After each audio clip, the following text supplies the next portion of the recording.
Então, boa noite a todos, né? É uma alegria muito grande voltar a conversar com vocês, ainda no virtual.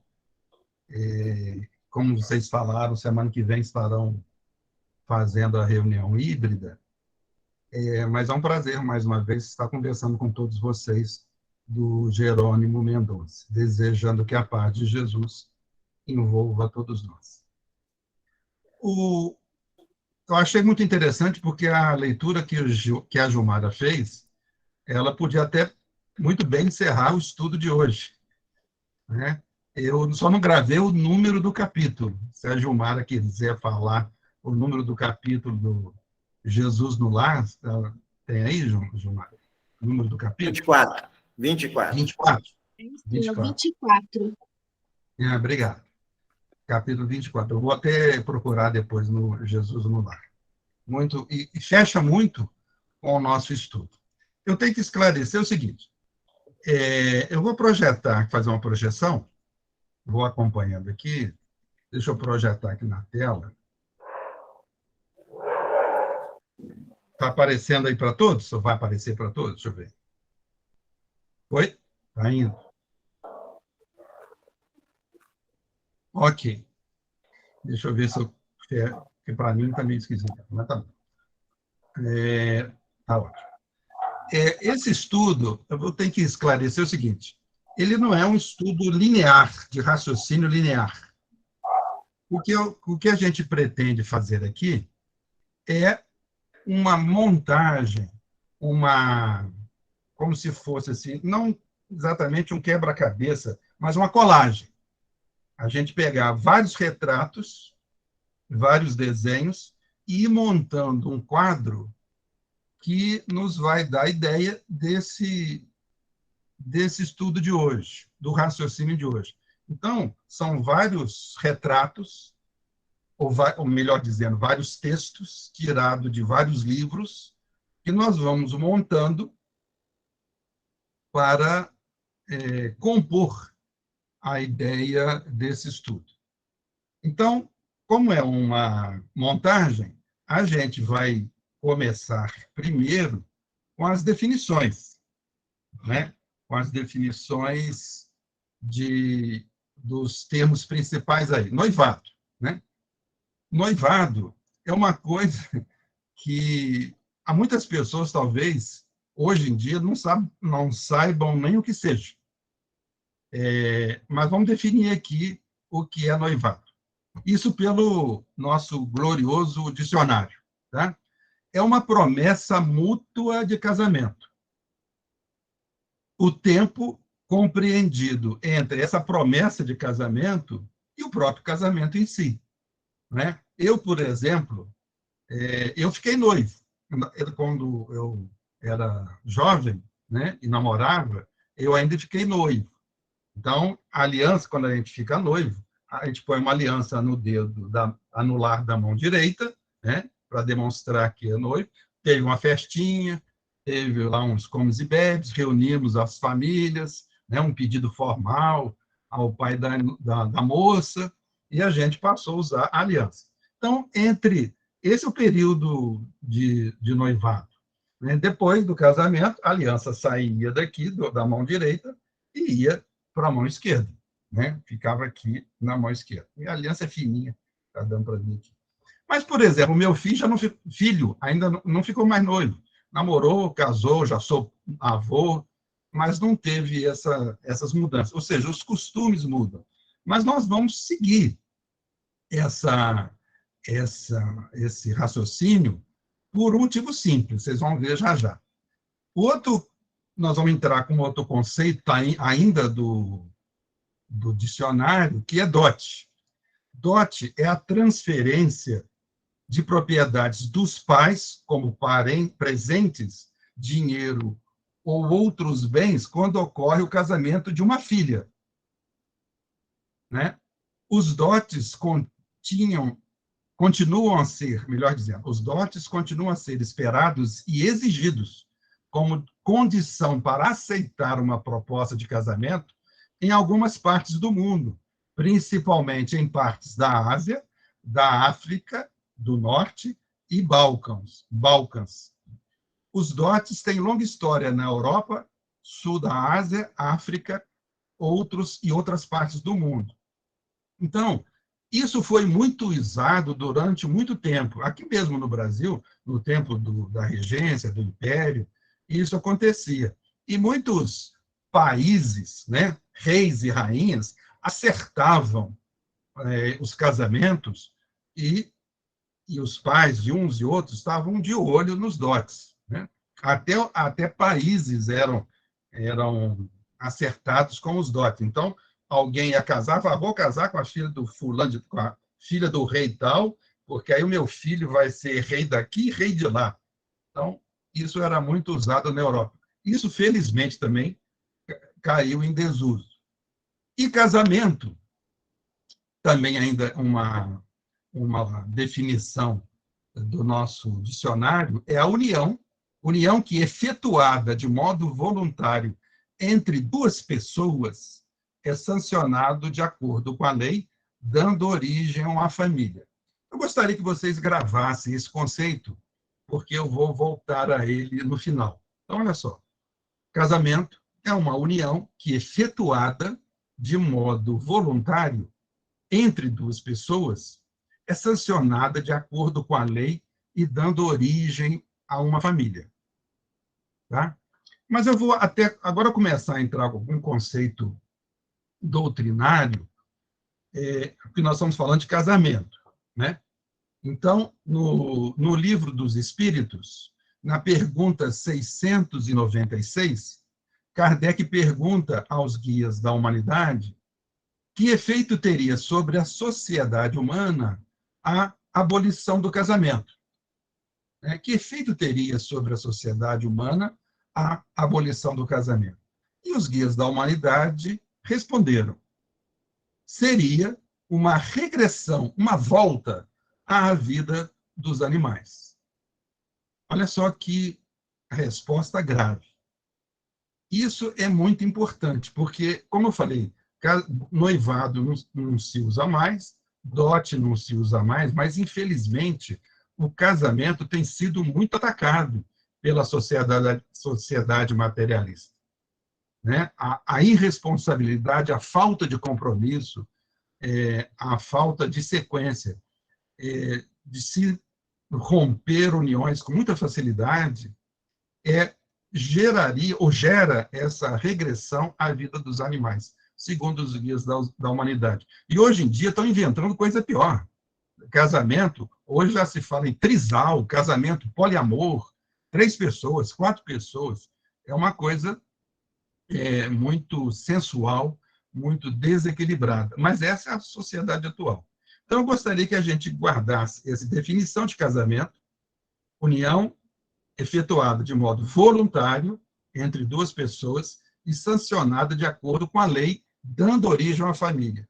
E essa colocação de Kardec também, aliás, dos guias da humanidade, que seria uma regressão à vida dos animais. Então, esses 3 conceitos estão colocados: noivado, dote e casamento, no conceitos de dicionário. E algum também conceito da doutrina espírita sobre o casamento, na pergunta 696, ok? Então, vamos para o nosso estudo, começar o nosso estudo. Nós vamos começar com uma observação e lembrando o seguinte: tudo que está no Velho Testamento e no Novo Testamento, a gente sabe, escutando os palestrantes espíritas, como o Haroldo Dutra Dias, que é especialista em hebraico, estuda o Novo e o Velho Testamento no original, no grego antigo, e ele nos coloca e nos ensina que a Bíblia é um livro de literatura. Literatura. Ele não pode ser interpretado ao pé da letra. Não é um livro científico, não é um livro de história em si, mas é um livro literário. Por quê? Porque aquilo que está escrito ali foi escrito a centenas ou milhares de mãos, e atribuía-se esse livro a um profeta, atribuía-se a um evangelista e atribuir, mas são várias pessoas escrevendo, principalmente o Velho Testamento, né? E eles eram escritos em aramaico, principalmente o Velho Testamento, que era uma língua muito limitada. E a gente, naquela época, era uma civilização, uma sociedade muito bruta. O povo era pastor, era pescador, era oleiro, era agricultor e vivia de uma realidade muito direta, não fazia abstrações, não tinha abstrações. Então, para Jesus e os profetas trazerem as revelações, eles tinham que partir da realidade concreta do povo, trazendo imagens que representassem o ensinamento que eles gostariam de dar. Então, nós vamos entender, começando da seguinte forma. As letras do aramaico, do hebraico, têm um estilo mais quadrado, e fala que isso está atrelado ao fato de o hebraico, quando surgiu, ter sido escrito em pedras. Olha só, então as letras eram quadradas assim, até do grego antigo, sigma, né? São letras em linha retas e quadradas, porque era escrito em pedra, e calcula-se que existiam aproximadamente 45 mil palavras. 45 mil palavras no hebraico.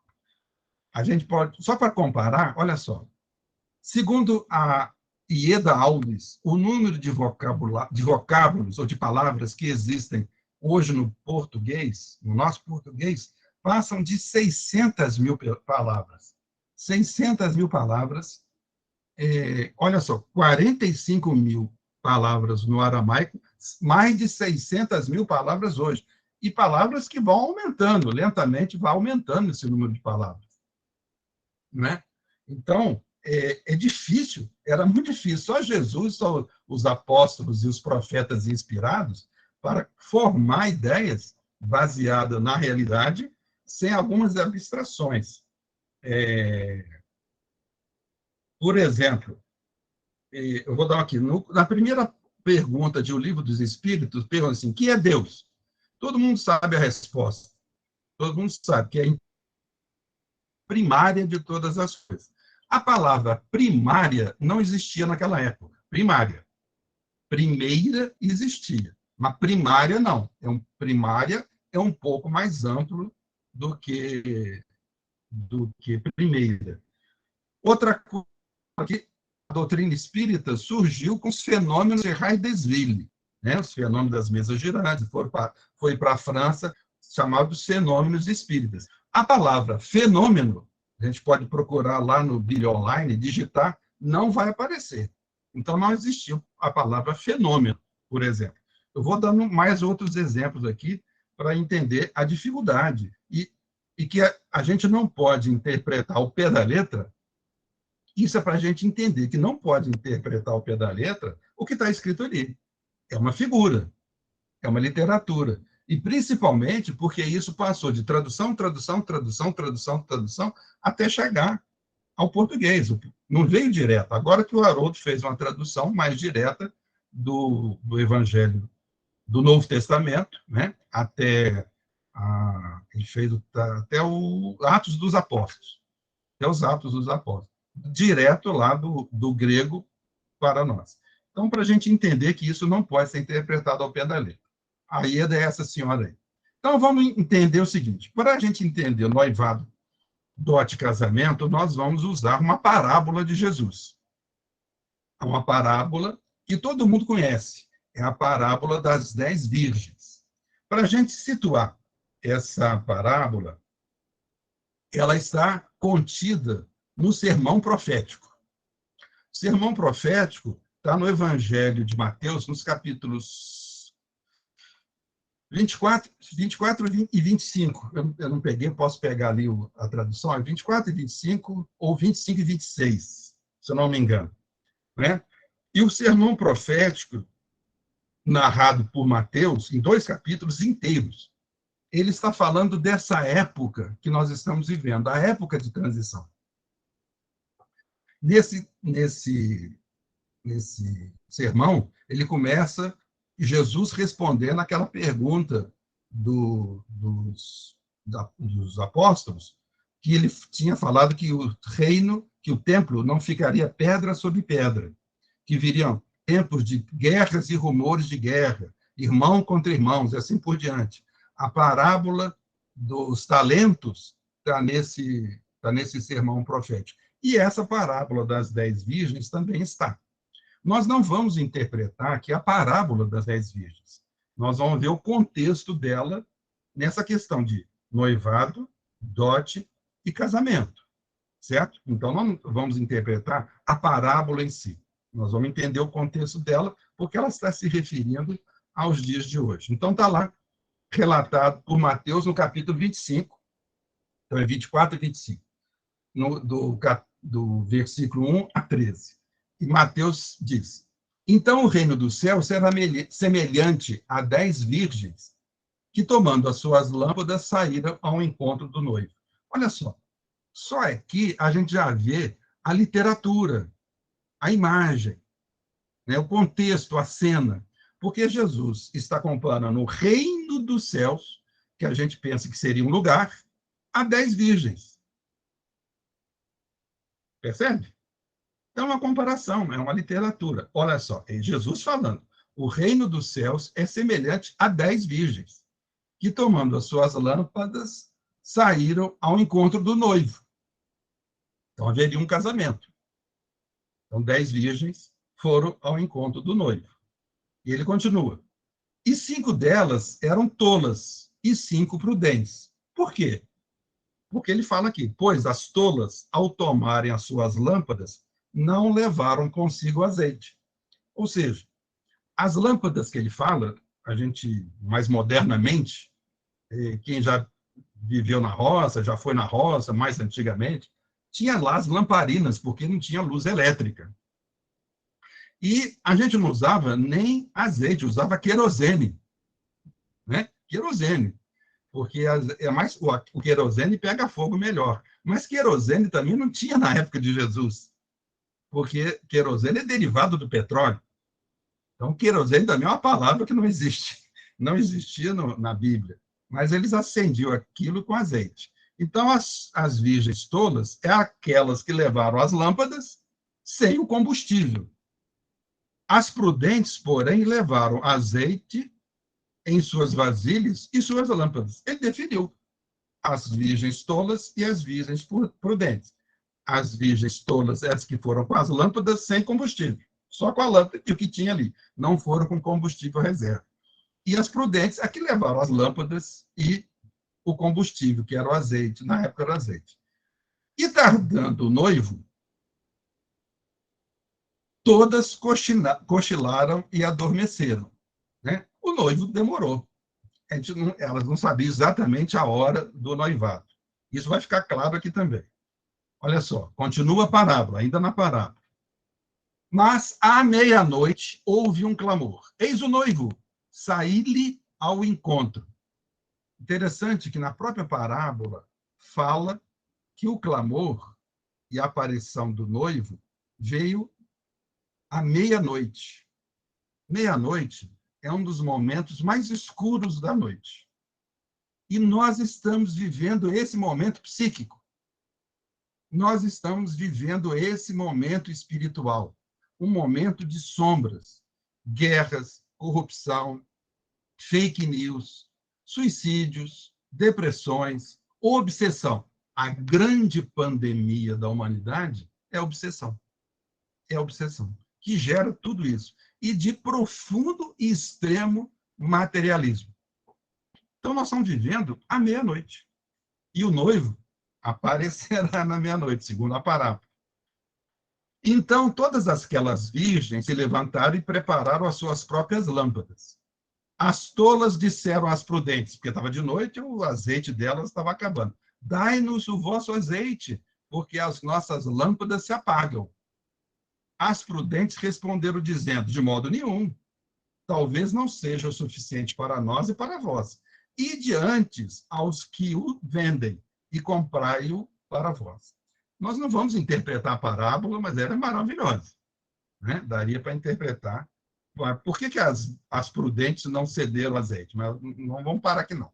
Nosso objetivo é noivado, dote e casamento. E para terminar a parábola, está escrito: ao saírem para comprar o azeite, as virgens tolas, veio o noivo.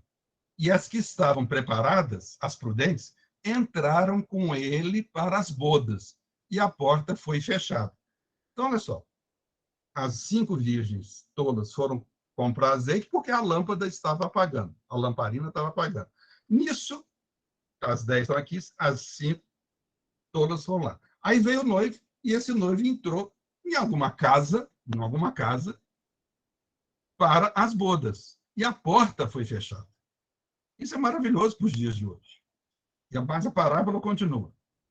E depois chegaram também as outras, ou seja, as 5 tolas voltaram, dizendo: Senhor, Senhor, abre-nos a porta. Em resposta, ele disse: Amém vos digo, que não vos conheço. Agora, eu preciso que vocês guardem a próxima frase, que a parábola termina aí. Tá? A parábola termina aqui. Mas Jesus dá um outro ensinamento aos discípulos, aos apóstolos. Ele diz lá: portanto, vigiai, porque não sabeis o dia nem a hora. Ou seja, a gente não sabe o dia, a hora que o noivo virá, que hora e que dia será o casamento. Certo? Então, ele fala para estar vigilante, para sermos as virgens prudentes. Muito bem. Agora vamos tentar entrar nos nossos interpretações. Nós não vamos interpretar direto a parábola. Nós vamos fazer um primeiro conceito. O que nós vamos trabalhar? Noivo, esposo e marido. Certo? Agora, presta atenção. Nós vamos pegar um texto aqui para a gente entender esse conceito. Nós vamos pegar o profeta Oséias. O profeta Oséias é um dos profetas mais antigos do Velho Testamento. Ele viveu muitos anos, mais de 500 anos. Acho que eu tinha que olhar aqui, mas uns 800 anos antes de Jesus. Então, nós estamos definindo o conceito de marido e esposo, né? E Oséias, no capítulo 2, versículo 16, ele diz o seguinte: naquele dia, diz o Senhor, tu me chamarás meu marido, e não mais me chamarás meu Senhor. Percebe? Olha o que Oséias diz. Naquele dia, diz o Senhor. Então, os profetas eram aqueles que traziam a palavra do Senhor, de Deus. Eram médiuns inspirados com as suas emoções, com as suas virtudes, também com seus defeitos, mas eram médiuns que traziam a revelação. E Oséias, nesse capítulo 2, versículo 16, ele diz: naquele dia, lá no futuro, quando chegar o momento, quando evoluírem, né? Naquele dia, diz o Senhor, tu me chamarás meu marido, e não mais me chamarás meu Senhor. Porque, como eu disse, o Velho Testamento, mas também o Novo, ele pega de imagens concretas, ele parte da concretude da vida. Então, a coisa mais íntima que existia ali entre Deus, poderia existir entre Deus e a criatura, é um casamento. E Deus sendo o marido. Então, não importa se ali é homem ou mulher, ele fala Oséias que a pessoa chamaria simbolicamente Deus de meu marido. Certo? Então, nós estamos definindo o marido. Como é que é isso? Está lá no João, capítulo 10, versículos 30, 31, 32 e 33. Está lá escrito: eu e o Pai somos um. Isso é aquela imagem que Oséias trouxe. Perfeito? Então, Jesus chamaria meu Senhor de marido. Só que ele veio ensinar que Deus é Pai. Mas o que Oséias quis dizer era representar essa situação que João falou. relator de Jesus, que ele falou assim, eu e o Pai somos um. É a integração, é a união perfeita entre o Pai e o Filho. Uma integração que nós vamos atingir daqui a muitos milênios, mas é o nosso objetivo também. Então, é preciso que a gente, se alguém tiver alguma dúvida nisso, isso é fundamental para a gente entender a parábola das 10 virgens e outras parábolas que falam de casamento. Aquela parábola do festim das bodas também está baseado nesse conceito de Oséias. Percebe? Jesus não contou essas parábolas sem uma base. Ele contou essas parábolas baseado no conceito do profeta Oséias. Por isso ele contou essas duas parábolas de casamento.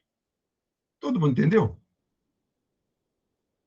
Então, as parábolas de Jesus que se referem a casamento se baseiam nesta afirmativa de Oséias. Porque Jesus fala, o reino dos céus é semelhante a um festim, a um senhor que queria compor o casamento, ou comemorar o casamento do seu filho. E é isso aí, é baseado nesse versículo de Oséias. Os judeus, aí eles continuam, que os judeus pegaram em pedras para apedrejar Jesus, e Jesus perguntou, mas peraí, eu tenho mostrado muitas obras boas procedentes de meu Pai. Por qual destas obras me apedrejais?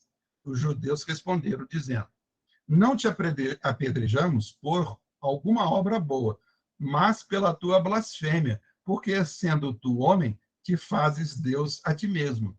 E Jesus respondeu, não está escrito na lei, na vossa lei, eu disse, sois deuses?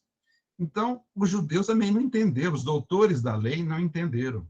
E Jesus reforça esse, eu e o Pai somos um, e reforça o conceito de Oséias, e busca um conceito que está nos Salmos. Eu anotei aqui, Salmo 82, se não me engano. Cadê? Salmo 82, versículo 6. E também Isaías fala isso, vós sois deuses, no capítulo 4, versículo 23. Essa condição de nós sermos deuses, estarmos em condição assim de ter intimidade com o Criador, é a condição do Espírito Cristo, como Jesus, que Jesus fala em nome de Deus. Fala em nome de Deus. É a condição que o profeta Oséias colocou. Tudo bem por enquanto, gente? Alguém quer fazer alguma colocação? Tudo bem, né? Então, vamos prosseguir.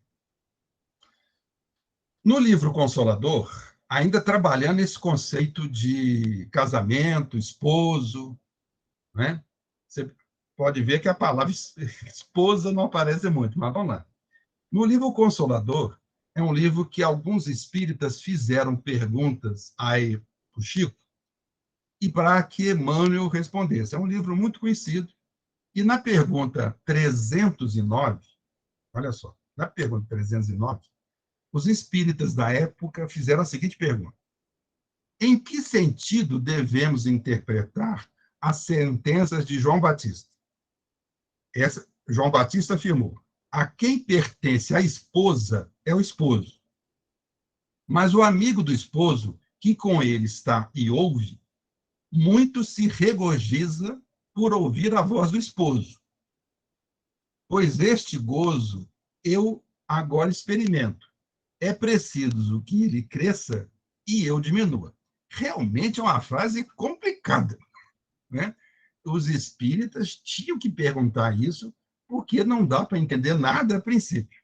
Mas nós estamos falando e compondo esse conceito. A gente já compôs Oséias, né, que naquele tempo, quem evoluir muito passará a chamar Deus de marido e não de Senhor, porque Senhor dá uma relação de subalternidade, de inferioridade. Quem evoluirá ao ponto de Jesus, não digo que estará em termos de igualdade, mas estará para interpretar o pensamento de Deus, em termos de manifestação, de atuação no universo, ele é delegado a isso. E essa afirmação de João Batista realmente é muito complicada. só com a ajuda dos espíritos.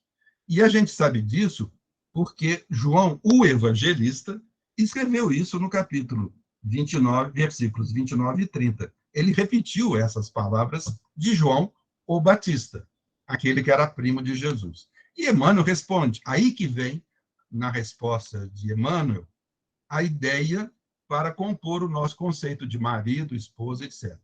Olha só, Emmanuel respondeu, o esposo da humanidade terrestre é Jesus Cristo, o mesmo Cordeiro de Deus que arranca as almas humanas dos caminhos escuros da impenitência. Pronto.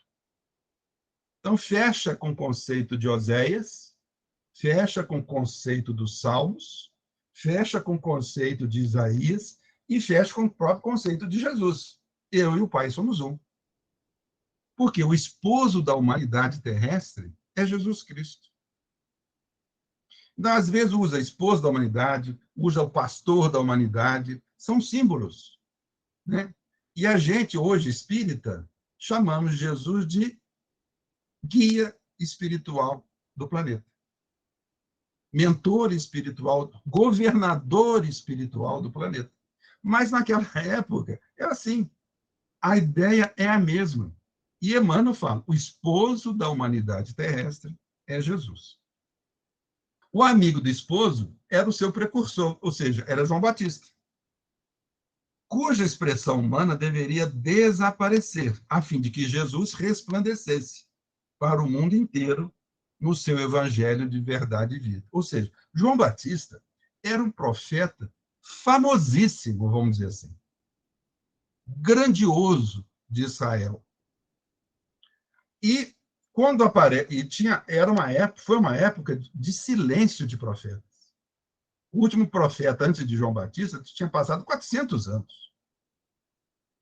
Então, quando aparece João Batista, foi uma revolução, foi um profeta verdadeiro. E ele tinha muitos seguidores, muitos seguiam João Batista. Mas quando aparece o Cristo, ele fala isso.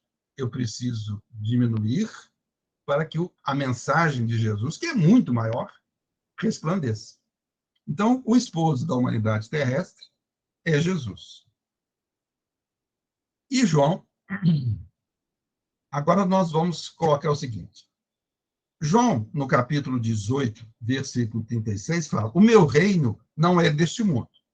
Se o meu reino fosse deste mundo, pelejariam os meus servos para que eu não fosse entregue aos judeus. Mas o meu reino ainda não é daqui.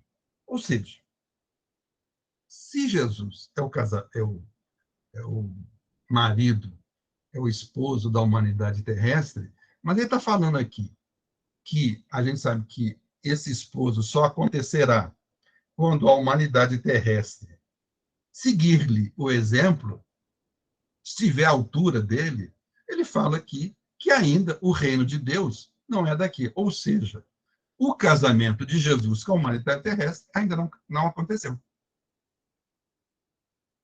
Né? Não aconteceu o casamento. Aí nós vamos entender. Isso aqui eu já falei. O casamento não aconteceu. Por quê? Não foi estabelecida uma sintonia entre a humanidade terrestre e Jesus. Sintonia também é uma palavra que não existe no Velho Testamento. Na Bíblia, não existe essa palavra sintonia.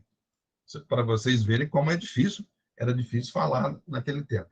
Então, esse casamento ainda não aconteceu, porque não se estabeleceu essa condição de sintonia entre a humanidade terrestre e o ensino de Jesus. Porque ele mesmo falou, meu reino não é deste mundo. E quando a gente olha para a humanidade terrestre e vê o que está acontecendo, como eu já disse, esse casamento ainda não aconteceu. Se ele não aconteceu, ele fez o convite, mas ele fez o convite. Ou seja, ele fez o pedido de casamento.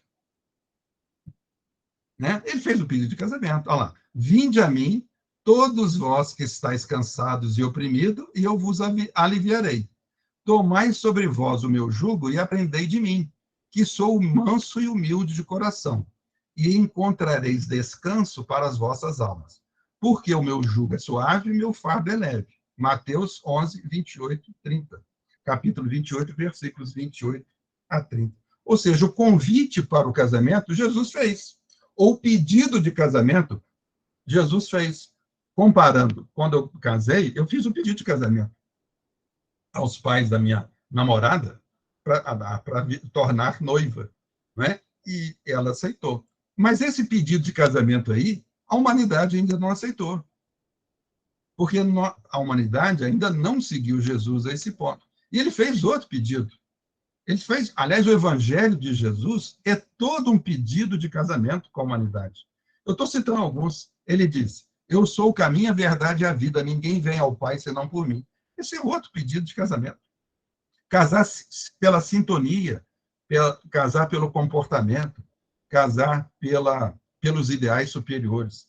Ele disse: eu sou o bom pastor e conheço as minhas ovelhas, e das minhas sou conhecido. Olha só, ainda tenho outras ovelhas que não são deste aprisco. Também me convém agregar estas, e elas ouvirão a minha voz, e haverá um rebanho e um pastor. O que ele está dizendo é o seguinte: tem muitos ainda, hoje, que seguem Jesus, atabalhoadamente, desequilibrados, mas seguem. Mas tem ovelhas que são contra ele,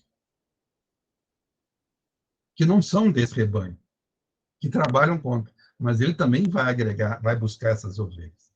É o que está acontecendo hoje nessa questão da transição planetária. O segundo conceito que nós vamos trabalhar, então nós trabalhamos o marido, noivo e casamento. O segundo conceito que nós vamos trabalhar é noiva, virgem, prudente, virgem, tola, e vamos entrar com o conceito de prostituta, para a gente entender, porque esse conceito, prostituição, concupiscência, tem muito no Velho Testamento, principalmente. Fazendo a conceituando as condições. No livro Êxodo, capítulo 20, de 1 a 7, está escrito: eu sou o Senhor, vosso Deus, que vos tirei do Egito, da casa da servidão. Não tereis diante de mim outros deuses estrangeiros, não fareis imagem esculpida, nem figura alguma do que está acima do céu, nem embaixo na terra, nem do que quer que seja que esteja nas águas sob a terra. Não os adorareis, e não lhes prestareis culto soberano. Não pronunciareis em vão o nome do Senhor, vosso Deus. Estão lembrando o que é isso? Lembram o que é isso? De Êxodo. Isso é o primeiro e o segundo mandamento. Eu sou o vosso Deus e não pronunciareis em vão o nome do Senhor. E Jesus confirma isso. Jesus, respondendo aos doutores da lei, disse: amarás o Senhor teu Deus de todo o coração, de toda a sua alma, de todo o teu pensamento. Este é o primeiro e o grande mandamento. Ou seja, é o primeiro e o segundo mandamento, que eu acabei de ler lá dos 10 mandamentos. E Jesus completa: e o segundo é semelhante a este: amarás o teu próximo como a ti mesmo. Destes 2 mandamentos dependem toda a lei e os profetas. Ou seja, nós estamos definindo esposa, noiva prudente, noiva tola. Nós vimos que o casamento é a condição de sintonia entre a humanidade terrestre e Jesus. Segundo Emmanuel, Jesus seria o marido da humanidade terrestre. Mas esse casamento não aconteceu porque a humanidade terrestre não estabeleceu essa sintonia. E para acontecer a sintonia, é preciso que aconteça isso. Para a humanidade estar na condição de esposa de Jesus. Quando eu digo humanidade, somos todos nós, independente de sexo. Aí não é uma questão de sexualidade, não é uma questão de morfologia, é uma questão mental, de sintonia psíquica e espiritual. Então, olha só, virgem e prostitutas. Quem ama a Deus sobre todas as coisas é virgem. E quem ama outras coisas mais do que a Deus, na linguagem bíblica, é prostituta. Percebe? Então, as virgens, mesmo as tolas, elas têm as pessoas, são aquelas pessoas que querem seguir Jesus, que querem respeitar a Deus. Só que algumas são tolas, são invigilantes, são imprudentes, e outras são prudentes. Esse é o retrato da humanidade terrestre. Nós estamos nessa condição, nós queremos seguir Jesus, mas muitas vezes falhamos, somos as virgens tolas, imprudentes, que esquecemos a vigilância, esquecemos a paciência, esquecemos a caridade, esquecemos a tolerância, o perdão. Aí nos colocamos na condição de virgens tolas. Aqueles que estão na condição de virgens prudentes são aqueles que estão seguindo firmemente Jesus. Às vezes a gente segue, a gente trabalha dedicadamente, nós estamos oscilando entre uma coisa e outra. Agora, prostituta são todas as pessoas, homens ou mulheres, que colocam as coisas materiais acima de Deus. Essa é a linguagem bíblica.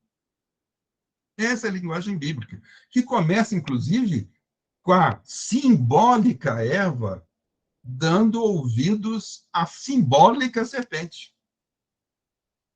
Aí começa a prostituição dos conceitos divinos. Ou seja, colocar o meu interesse pessoal acima dos interesses de Deus. Isso é prostituição do Evangelho e na Bíblia. Tudo bem? Esse conceito está...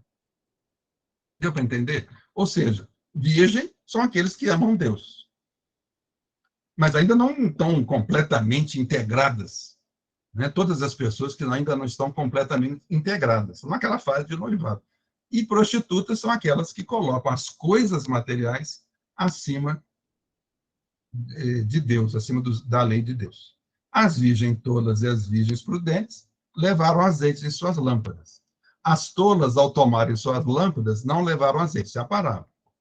Então, vamos lá, o terceiro conceito. O casamento exige uma condição. Não existe? Eu falei que Jesus é o marido da humanidade. Quer dizer, eu não, Emmanuel. Que esse casamento é uma questão de sintonia psíquica, mental e espiritual entre o ensinamento de Jesus e a prática da humanidade. Quando a humanidade fizer isto, ela se casou com o ensinamento de Jesus. Mas, para o casamento acontecer, é necessário uma condição: o dote. Lembra do dote? O dote é aquilo que é oferecido para que a filha case. Ora, se Jesus é o esposo da humanidade, a filha dele somos todos nós, os espíritos que ele guia. Então, nós temos que oferecer um dote. Que dote é este? Vamos lá.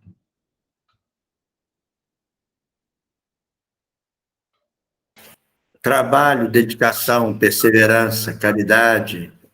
Isso, olha só, vamos lá, vamos reunir tudo isso em Mateus, capítulo 5, versículo 16. Assim, resplandeça a vossa luz diante dos homens, para que vejam as vossas boas obras e glorifiquem a vosso Pai que está nos céus. Esse é o dote. A gente fazer luz, como o Neivaldo falou, ele falou na prática ali, na prática da caridade, do amor, do perdão, isso fará com que a nossa luz resplandeça. Por quê? O convite de Jesus é para que a nossa luz resplandeça, que a gente esteja em condição, porque não pode ser o casamento uma condição de dependência permanente. É preciso que duas no nosso casamento moderno, que antigamente era o patriarcado, o marido mandava, a mulher baixava a cabeça, mas isso é um absurdo. Né? A sociedade evoluiu. Hoje em dia, o conceito homem e mulher contribuem para a formação do lar. Quando eu falo contribuem, os pares contribuem para a formação de um lar, contribuem com responsabilidades. Não estou falando só financeira.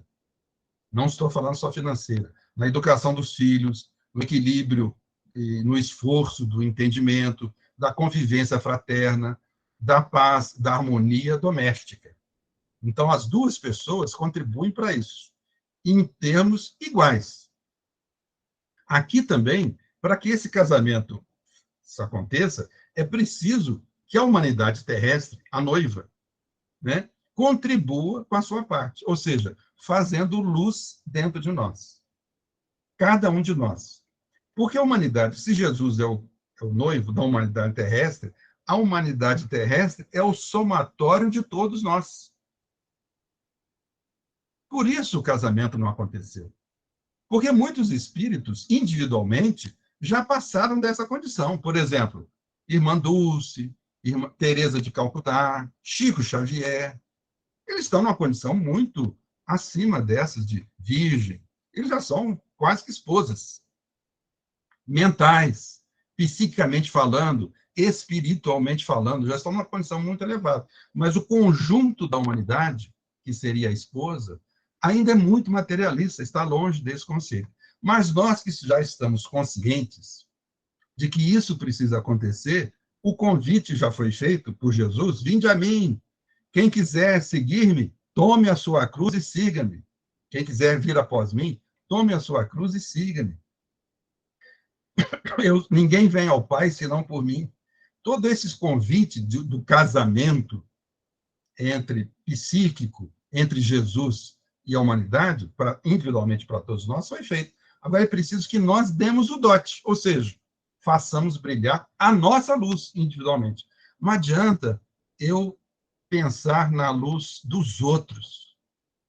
Eu não vou conseguir essa condição me apoiando na luz alheia. Por isso que o casamento tem que ser uma contrapartida de esforços, né? Eu não posso falar assim, eu estudo os livros do Chico Xavier detalhadamente. O Chico Xavier é um grande missionário, deu continuidade à tarefa de Kardec, fez ampliar o nosso entendimento da vida espiritual. É maravilhoso, o Chico é maravilhoso. Tudo bem, o Chico é maravilhoso. Mas isso não fará de mim que eu dê o dote. Porque quem tem que fazer essa luz brilhar sou eu. Eu tenho que pegar os ensinamentos que eu pego da doutrina espírita, de Kardec, do Chico, dos vários espíritos que ele deu passividade, e deu psicografia, do Divaldo, dos vários livros que ele deu. Não adianta falar, o Divaldo é uma pessoa maravilhosa, é o embaixador da paz. Eu sigo o Divaldo, vejo todos os vídeos dele da Mansão do Caminho, e vejo. Não é isso que vai fazer. Isso é importante para eu entender a mensagem. Mas eu tenho que transformar essa mensagem em prática diária, em luz própria. Então, a exigência para o casamento é o dote. O dote é: resplandeça a vossa luz diante dos homens. A sua luz própria é o convite que Jesus faz. Então, eu gostaria de agradecer e pedir, né?